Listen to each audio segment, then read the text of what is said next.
Je m'appelle Robin et j'ai toujours été le mouton noir de ma famille. Depuis que je suis tout petit, tout ce que je veux faire, c'est dessiner.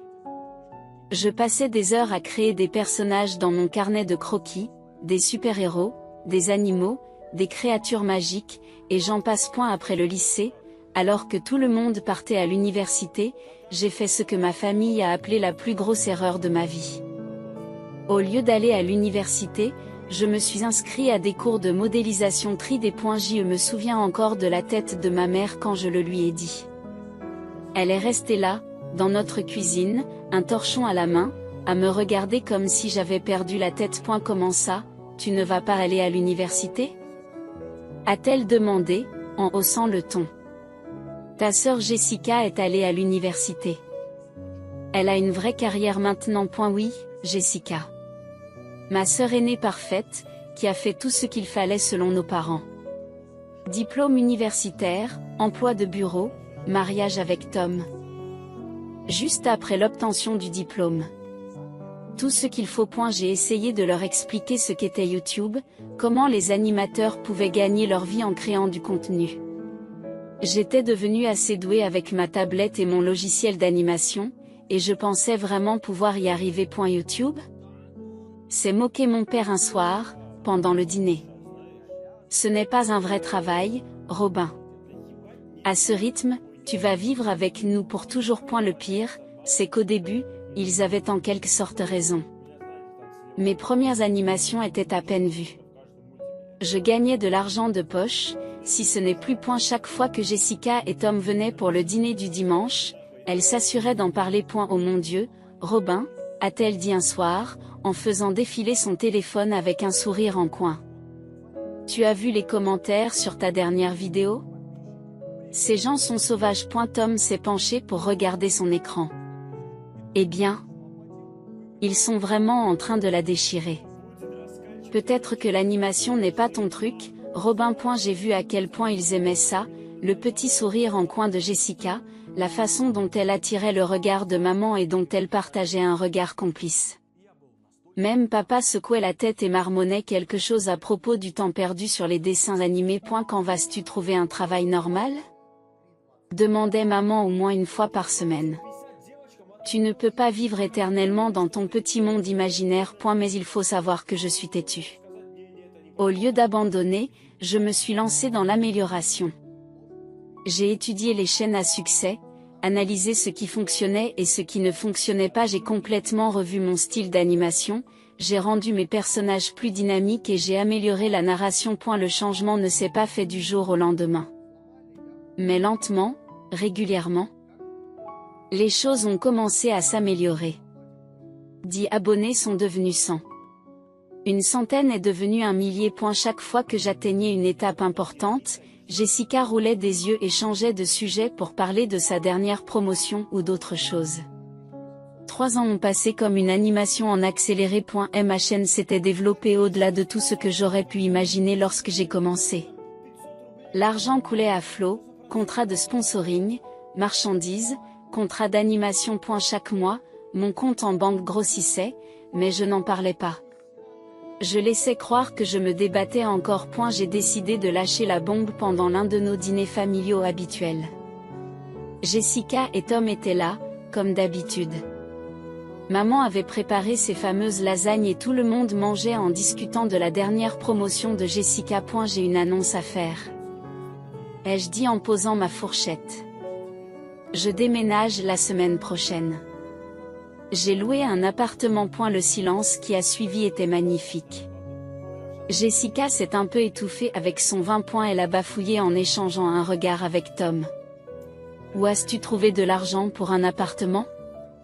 Papa, c'est toi qui paies. J'ai bu lentement une gorgée d'eau, profitant de l'instant présent. En fait, ma chaîne marche plutôt bien. Suffisamment pour que je puisse louer une maison si je le voulais. Maman a laissé tomber sa fourchette. Le bruit de l'assiette fut presque aussi fort que le silence qui suivit. Combien d'argent parlons-nous? Jessica exige, la voix tranchante. Ce n'est pas possible que tu gagnes autant avec YouTube. J'ai souri et haussé les épaules. Je me suis contentée de sourire et de hausser les épaules. Elles m'ont posé des questions tout au long du dîner, essayant de me faire révéler des chiffres exacts, mais je n'ai rien dit. Le lendemain matin, j'ai emménagé dans mon nouvel appartement. Il n'était pas immense, mais il était à moi, enfin, loué, mais à moi quand même. Fini les regards moralisateurs au petit déjeuner, fini les commentaires désobligeants sur mon petit hobby. Après cela, je me suis jetée à corps perdu dans le travail. Mon installation dans le nouvel appartement était parfaite, un studio d'animation dédié avec tout l'équipement dont j'avais besoin. Mon style a évolué, ma narration s'est améliorée et le nombre de mes abonnés n'a cessé de grimper. L'argent continuait d'affluer. Pour la première fois de ma vie, je pouvais acheter où je voulais. Je me souviens de la première fois où je me suis présentée chez mes parents pour un dîner, vêtue d'un jean de marque et portant un sac en cuir véritable. Les yeux de Jessica ont failli lui sortir de la tête. Elle n'a pas cessé de regarder mon sac à main pendant tout le dîner, essayant probablement de déterminer s'il était réel. C'est du Gucci? A-t-elle finalement demandé, en essayant de paraître décontractée et en échouant lamentablement. Peut-être, ai-je répondu en cachant mon sourire derrière mon verre d'eau. C'est à ce moment-là que les choses ont commencé à changer. Cela a commencé par de petites choses. Papa m'a dit que la facture d'eau était plus élevée que d'habitude. Maman a évoqué avec désinvolture le fait que le réfrigérateur faisait des bruits bizarres et qu'il fallait peut-être le remplacer. Les impôts fonciers ont augmenté cette année, a dit papa un soir, en adoptant ce que je reconnais aujourd'hui comme sa voix de demandeur d'argent. Il devient de plus en plus difficile de faire face à toutes les factures. Je leur ai fait un chèque, là, à table. Pourquoi pas? Je pouvais me le permettre. L'expression de soulagement sur leur visage m'a fait du bien, comme si je leur prouvais enfin ma valeur. Très vite, c'est devenu une habitude. Les charges devaient être payées. Je m'en occupais. Le toit avait besoin d'être réparé? Pas de problème. De nouveaux appareils électroménagers? Dites-moi simplement où envoyer l'argent. Je gagnais plus qu'il n'en fallait pour couvrir leurs dépenses et économiser pour mon propre logement. Et la vie a une drôle de façon d'inverser le cours des choses. Alors que ma carrière dans l'animation décollait, la vie parfaite de Jessica commençait à se fissurer. Elle est tombée enceinte de son premier enfant, soudain, le salaire de Tom ne semblait plus aussi impressionnant. C'est lors d'un dîner en famille que j'ai remarqué pour la première fois que quelque chose n'allait pas. Jessica ne portait plus ses bijoux coûteux habituels et ses vêtements de marque avaient été remplacés par des marques de grands magasins. Elle touchait à peine à sa nourriture, se contentant de la faire tourner autour de son assiette pendant que Tom parlait de l'augmentation du prix des loyers. Tout est si cher maintenant, dit Jessica en faisant rebondir son bébé capricieux sur ses genoux. Les couches, le lait maternisé, les vêtements, tout s'use si vite. Je les surprise en train de regarder ma montre, un petit cadeau que je m'étais offert pour fêter mes 5 millions d'abonnés. L'ancienne Jessica aurait fait un commentaire sarcastique à ce sujet. Au lieu de cela, elle a juste pris un air fatigué. Ce soir-là, je me suis connectée à mon application bancaire et j'ai mis en place un virement mensuel sur son compte. Pas un montant énorme, mais suffisamment pour la soulager. Au début, je ne lui ai pas dit que c'était de ma part, mais elle a vite compris. Tu n'es pas obligé de faire ça, m'a-t-elle dit lorsqu'elle m'a appelé à ce sujet, en essayant de paraître fière, mais je pouvais entendre le soulagement dans sa voix. Je veux le faire, lui ai-je répondu. C'est à cela que servent les sœurs. Non, lorsque j'ai eu 26 ans, j'ai décidé qu'il était temps de passer à la vitesse supérieure. Travailler à domicile? C'était bien quand je n'étais que moi, mais j'avais de plus grands projets. J'ai loué un étage entier dans un immeuble de bureaux du centre-ville, avec des fenêtres du sol au plafond, des meubles modernes, tout ce qu'il faut. Puis j'ai commencé à embaucher d'autres artistes, des personnes talentueuses qui partageaient ma vision de la création de contenus étonnants. Tu as ta propre entreprise maintenant? Maman m'a demandé quand je leur en ai parlé. Tu as un vrai bureau avec des employés et tout le reste? Oui, j'ai souri. Toute une équipe d'animateurs. Nous travaillons sur des projets vraiment passionnants. Mon succès a continué à faire boule de neige. Je me suis acheté un bel appartement dans l'un de ces immeubles chics avec portier et tout le reste. Ensuite, j'ai acheté une nouvelle voiture, pas trop tapée à l'œil, mais nettement plus belle que tout ce que j'avais rêvé de posséder auparavant. Je commençais même à regarder des maisons, pensant qu'il était peut-être temps d'avoir quelque chose de plus grand. Puis Jessica a annoncé qu'elle était à nouveau enceinte. Elle a essayé de paraître enthousiaste lorsqu'elle nous l'a annoncé au cours du dîner, mais je pouvais lire l'inquiétude dans ses yeux. Tom avait perdu son emploi un mois plus tôt et travaillait en sous-traitance, ce qui leur permettait à peine de payer leurs factures. Nous allons peut-être devoir déménager dans un appartement plus petit, a dit Jessica à voix basse après le dîner, pendant que nous faisions la vaisselle. Le propriétaire augmente encore le loyer, et avec l'arrivée d'un autre bébé. Je n'ai même pas hésité. Je n'ai même pas hésité. Je m'en occupe. C'est ainsi que je suis devenue responsable du loyer de ma sœur.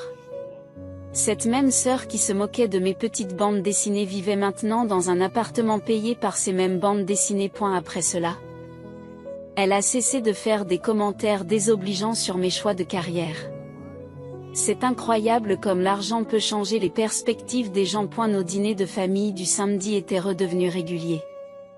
Chaque week-end, je me rendais en voiture chez mes parents où Jessica, Tom et leurs enfants m'attendaient déjà. Et la nourriture était toujours bonne, les enfants étaient mignons et tout semblait parfait en apparence. Mais il y avait une nouvelle tendance que je ne pouvais pas m'empêcher de remarquer. Et la machine à laver fait à nouveau ce bruit bizarre, disait maman en observant attentivement ma réaction par-dessus sa tasse de café. Tommy grandit si vite, ajoute Jessica. Il a besoin d'une nouvelle garde-robe pour l'école et le bébé. Il y avait toujours quelque chose. Un appareil électroménager cassé, des fournitures scolaires, des factures médicales, des réparations à la maison. Les allusions n'étaient même plus subtiles. Les impôts fonciers ont encore augmenté, dit papa un samedi, en poussant sa purée de pommes de terre dans son assiette.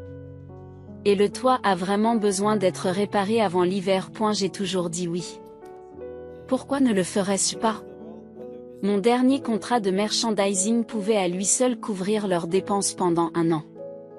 En outre, cela me faisait du bien de pouvoir les aider, de voir leur soulagement lorsque je faisais un nouveau chèque ou un nouveau virement. Un soir, alors que je les observais tous autour de la table, maman servant le dessert, papa racontant une de ses vieilles blagues, les enfants de Jessica salissant leur glace, j'ai eu une idée. J'ai eu une idée. Que diriez-vous de vacances en famille? Ai-je suggéré. 2 semaines à Hawaï. Vous auriez dû voir leur visage. Maman a même laissé tomber la cuillère de service. Hawaï, a chuchoté Jessica, comme si elle craignait que le fait de le dire trop fort ne fasse disparaître l'offre. Tu es sérieuse? Tout à fait sérieuse. Tous frais payés. Toute la famille. Le voyage a été extraordinaire. Voir mes parents vivre leurs premières vraies vacances de luxe, regarder les enfants de Jessica construire leur premier château de sable, même Tom semblait se détendre pour la première fois depuis des années. Maman a pleuré quand nous avons dû partir. Mais j'avais prévu une surprise encore plus grande. Le 35e anniversaire de mariage de papa et maman approchait et je voulais faire quelque chose de spécial. Il conduisait le même vieux monospace depuis plus de 10 ans et il commençait à prendre de l'âge. J'ai mis le paquet pour la fête d'anniversaire. Des plats préparés par leur restaurant préféré, de nouvelles tenues pour eux deux, des décorations, tout y est passé. La maison était pleine à craquer de parents et d'amis de longue date, qui fêtaient tous leur anniversaire. À eu moment des cadeaux, je leur ai remis une petite boîte avec une cloche. Maman l'a ouverte, a vu les clés de voiture et a eu l'air confus pendant un moment. Elle a demandé, que est-ce que c'est, regardez par la fenêtre, leur ai-je dit. Elle était là, garée dans l'allée, un SUV flambant neuf avec une grosse cloche rouge sur le dessus. Ce n'était pas la voiture la plus chère, mais elle était parfaite pour eux, sûre, confortable, avec beaucoup de place pour les courses et les petites enfants. Ils m'ont serré dans leurs bras, assez fort pour me faire un peu mal. Nous sommes si fiers de toi, m'a chuchoté maman à l'oreille. Tellement fiers. Avec le recul, j'aurais dû remarquer quelque chose d'anormal dans leurs expressions lorsqu'ils ont dit cela. Mais j'étais trop heureux dans l'instant, trop content de pouvoir rendre à ma famille ce qu'elle m'avait donné. trop aveugle pour voir ce qui se passait vraiment. C'était un samedi matin paisible, 2 semaines après la célébration de l'anniversaire. Maman et papa étaient partis faire des courses avec leur nouvelle voiture. Impatient de faire un tour.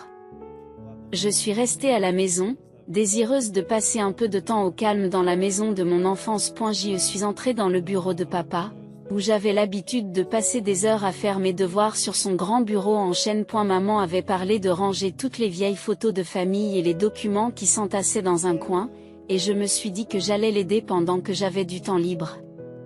C'était comme un voyage dans le passé. Les bulletins de notes de l'école primaire, les lettres d'acceptation de Jessica à l'université, les vieilles photos de vacances de la famille, les cartes d'anniversaire que nous avions faites quand nous étions enfants. J'ai souri devant un dessin particulièrement horrible que j'avais fait de notre famille quand j'avais 4 ans. Des personnages en bâton avec des têtes complètement disproportionnées. C'est alors que j'ai remarqué l'enveloppe en papier. Elle se distinguait parmi les papiers jaunis et les albums photos usés, nettes, neuves, d'aspect officiel. Elle n'était pas abîmée par les intempéries comme les autres documents, le papier était encore rigide, les bords étaient nets. Je n'aurais pas dû l'ouvrir, mais je l'ai fait. À l'intérieur se trouvait un document juridique, daté de quelques jours seulement après la fête d'anniversaire. L'entête disait « Dernière volonté et testament ». Ma main s'est mise à trembler pendant que je le lisais, le jargon juridique défilant devant mes yeux jusqu'à ce que je trouve la partie importante. Tous les actifs et les biens seront transférés à notre fille, Jessica Martin. Je l'ai relu. Mon nom n'y figurait pas nulle part. Tout, la maison que j'avais aidé à payer, la voiture que je venais de leur donner, tout allait à Jessica. Le papier tremblait dans mes mains. J'avais mal au ventre. Il ne s'agissait pas de l'argent ou de la propriété, Dieu sait que j'en avais suffisamment. C'était ce que cela signifiait. Tous ces sourires, ces embrassades, ces « nous sommes si fiers de toi », tout cela n'était-il qu'une comédie? Le temps semblait s'être arrêté jusqu'à ce que je l'entende, le bruit de portières de voitures qui claquent, suivi de voix et de pas qui s'approchent de la maison. La porte d'entrée s'est ouverte et j'ai entendu maman rire de quelque chose. « Robin » m'a-t-elle dit. Nous sommes de retour. « Où es-tu » Je me suis levée lentement, tenant toujours l'enveloppe, et j'ai marché jusqu'au salon. Ils portaient des sacs de course, souriaient et parlaient de leur voyage. Jusqu'à ce qu'ils me voient. Jusqu'à ce qu'ils voient ce que je tenais. Les sacs sont tombés par terre. Le visage de la mère est devenu blanc comme du papier. Le père avait l'air d'avoir vu un fantôme. Quelqu'un veut-il expliquer ce qui se passe? J'ai demandé, d'une voix étonnamment stable, malgré la tempête qui faisait rage en moi. J'ai brandi l'enveloppe en observant leur visage. Maman s'est reprise la première. Eh bien, nous allions vous le dire. Quand? J'ai demandé.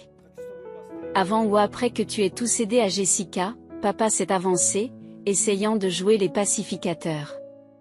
Maintenant, Robin, ce n'est pas ce que tu penses. Vraiment?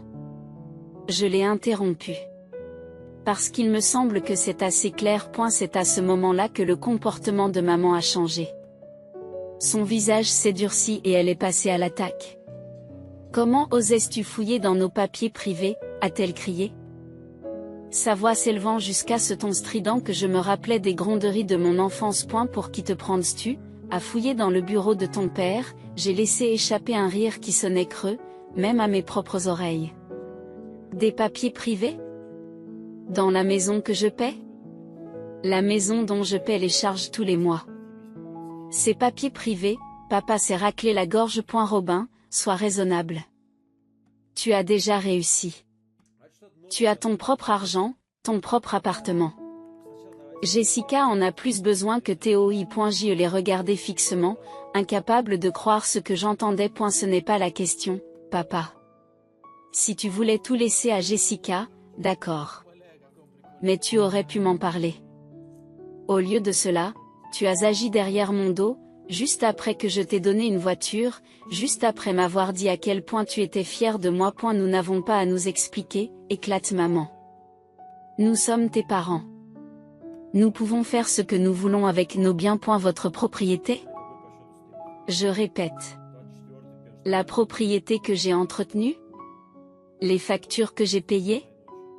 Cette propriété, donnez-moi cette enveloppe, a demandé maman en me tendant la main. Et je pense que tu devrais partir. Et ne reviens pas tant que tu n'auras pas appris le respect. J'y suis resté un moment à regarder ces gens que je croyais connaître. Ma mère, rouge de colère. Mon père, incapable de croiser mon regard. J'ai posé l'enveloppe avec précaution sur la table basse. Gardez-la, ai-je dit à voix basse. Gardez tout. J'y suis sorti sans un mot de plus. J'ai pris ma voiture et je suis rentré chez MOI. J'y sortais d'une douche chaude, essayant de digérer tout ce qui s'était passé, quand mon téléphone a sonné. Le nom de Jessica s'affiche sur l'écran. Comment osais-tu, a-t-elle crié avant même que je puisse dire bonjour. Comment osais-tu essayer de me voler mon héritage? Tu es déjà riche. Pourquoi as-tu besoin de la maison de papa et maman en plus? Mon Dieu, tu es si avide. Je ne veux pas la maison. Dis-je en m'efforçant de garder ma voix égale. Je veux juste, menteur, tu as toujours été jaloux de moi. Eh bien, devine quoi? Maman et papa savent ce qui est le mieux, et ils m'ont choisi. Jessica, je paie littéralement ton loyer en ce moment. Oh, nous y voilà, s'est-elle écriée. Toujours à jeter ton argent à la figure de tout le monde. C'est tout ce qui t'intéresse, n'est-ce pas? L'argent, l'argent, l'argent. J'ai senti un rire monter, un rire un peu hystérique. Je m'intéresse à l'argent, moi? C'est riche, venant de toi. Tu te crois tellement meilleur que les autres parce que, j'ai raccroché.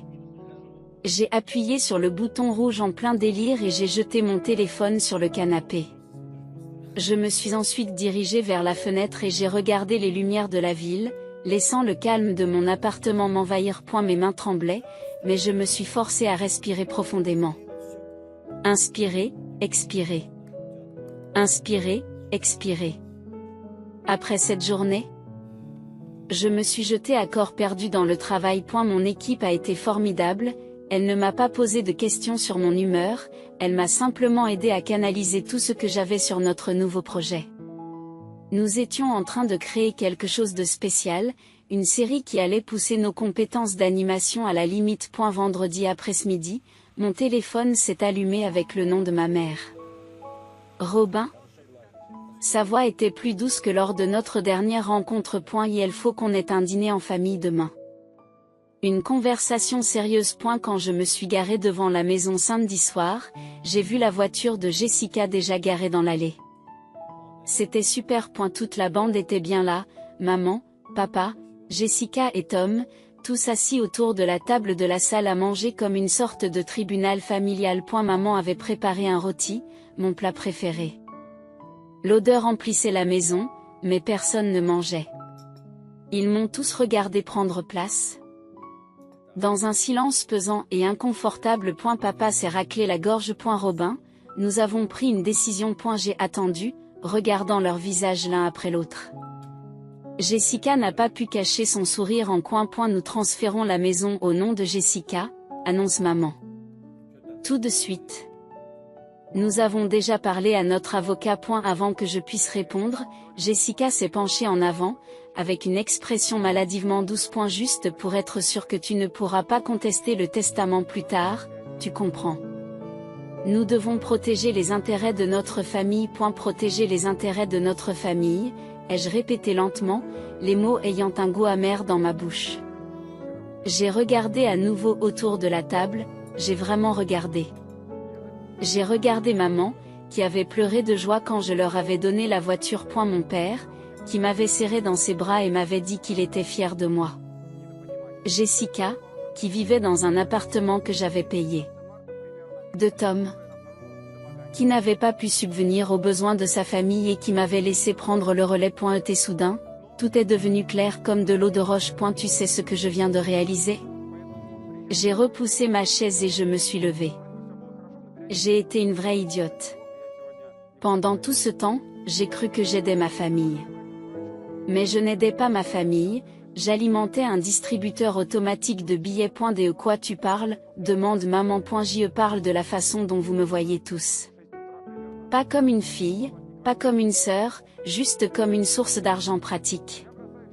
Eh bien, devinez quoi? Le distributeur est fermé. Robin, a commencé papa, mais je l'ai interrompu. À partir d'aujourd'hui, c'est fini. Je ne paierai plus tes factures. Plus de loyer, Jessica. Plus de cadeaux, plus de transferts, plus rien. Tu veux jouer avec l'héritage? Très bien. Mais tu peux le faire avec ton propre argent. Le visage de Jessica est passé de la suffisance à la panique en un instant. Tu ne peux pas faire ça. Regarde-moi. Robin, sois raisonnable, plaide maman, sa voix s'élevant. Nous sommes ta famille. Non, j'ai dit, ma voix est ferme. La famille ne fait pas ce que tu as fait. La famille ne te sourit pas tout en te poignardant dans le dos. La famille ne prend pas, ne prend pas, ne prend pas, et ne te traite pas comme ça. Ils ont tous commencé à crier en même temps. Maman pleurait, papa m'appelait par mon nom, Jessica hurlait que j'étais égoïste, Tom essayait de parler des enfants. Leurs voix m'ont suivi dans le couloir, mais je ne me suis pas arrêtée. Je n'ai pas regardé en arrière. Mon téléphone n'a pas cessé de bourdonner pendant les jours qui ont suivi ce dîner. Textes, appels, messages vocaux. Tous allant de la culpabilisation à l'hostilité pure et simple. Je n'ai répondu à aucun d'entre eux. Puis ma mère s'est attaquée à Facebook. Je savais que ça allait arriver. Elle avait toujours été du genre à diffuser les drames familiaux en ligne lorsqu'elle ne parvenait pas à obtenir ce qu'elle voulait en personne. Je n'aurais jamais pensé que ma propre fille serait aussi égoïste, commence-t-elle. Après tout ce que nous avons fait pour elle, elle a abandonné sa famille alors qu'elle en avait besoin. Le devoir d'un enfant est d'aider ses parents, mais certains enfants ne pensent qu'à eux-mêmes. Je l'ai lu avec une sorte d'amusement détaché. Les commentaires ont commencé à fuser immédiatement, mais pas tout à fait de la façon dont maman s'y attendait. L'un de nos cousins a écrit « N'est-ce pas la fille qui a payé toutes tes factures? Attendez, c'est celle qui vous a acheté une nouvelle voiture pour votre anniversaire de mariage? La même qui a payé tes vacances à Hawaï, virgule. » A renchéri quelqu'un d'autre. Jessica s'est lancée dans les commentaires, me traitant de méchante envieuse qui ne supporte pas de voir les autres heureux. Maman a aimé son commentaire, bien sûr. Ce fut la goutte d'eau qui fit déborder le vase. J'ai pris mon téléphone et j'ai appelé la compagnie d'assurance qui s'occupait de la voiture que j'avais donnée à mes parents. La voiture qui était toujours enregistrée à mon nom. Bonjour, je dois signaler la saisie de ma voiture, ai-je dit, surprise par la stabilité de ma voix. Oui, j'ai les papiers ici. Ils ont été efficaces, je le reconnais. La dépanneuse est arrivée chez mes parents tôt le lendemain matin. J'ai reçu le message de confirmation, juste au moment où je commençais ma journée de travail. C'est à ce moment-là que mon téléphone a vraiment explosé. Comment osais-tu prendre notre voiture? Méchante sorcière, on t'a fait confiance. C'est du vol? On va appeler la police. J'ai lu leur message avec un étrange sentiment de calme. Puis j'ai ouvert mes contacts et j'ai commencé à bloquer des numéros. Un par un, j'ai coupé tous les moyens qu'ils avaient de me joindre. C'était il y a 6 mois. Je n'ai parlé à aucun d'entre eux depuis. J'entends parfois des choses à travers la vigne de la famille, la mère et le père qui ont du mal à payer leurs factures, Jessica et Tom qui doivent déménager dans un appartement plus petit. Mais ce n'est plus mon problème.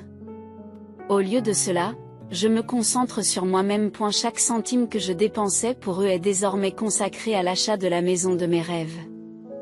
Je cherche des propriétés avec un grand jardin et beaucoup d'espace pour un studio d'animation à domicile. J'achèterai peut-être un chien. J'en ai toujours voulu un. Mais je n'ai jamais eu le temps ou l'énergie de m'occuper des problèmes de ma famille. Ma chaîne YouTube se porte mieux que jamais. Il s'avère qu'il est étonnant de constater l'énergie créative dont on dispose lorsqu'on n'est pas constamment en train de gérer les crises d'autrui. Mon équipe et moi-même venons d'atteindre les 10 millions d'abonnés, et nous nous lançons dans de nouveaux projets que je n'aurais jamais imaginés auparavant. Parfois, je me demande si j'ai fait le bon choix. Puis je me souviens d'avoir trouvé ce testament, d'avoir vu noir sur blanc la vérité sur la façon dont ils me voyaient. J'y pense à toutes les fois où ils se sont moqués de mes rêves. pour ensuite se retourner et exiger les fruits de ces mêmes rêves. Certains pourraient me traiter de froide pour avoir coupé les ponts avec ma famille. Mais le fait est qu'ils ont cessé d'être ma famille bien avant que j'arrête d'envoyer de l'argent. Ils n'ont tout simplement pas pris la peine de me le dire. J'ai dû le découvrir par moi-même, enfoui dans une enveloppe de papier dans le bureau de mon père.